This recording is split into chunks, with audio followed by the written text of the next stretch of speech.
You ask Tiger to solve. This deals with linear equations with one unknown. The final result is z equals 36. Let's solve it step by step. Swap sides.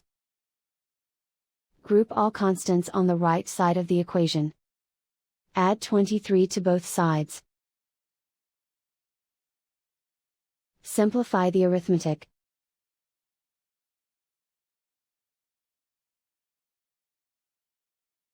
Isolate the z. Multiply both sides by inverse fraction 6/5. Group like terms. Multiply the coefficients. Simplify the fraction.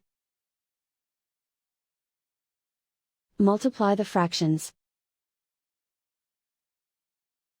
Simplify the arithmetic. And so the final result is z equals 36.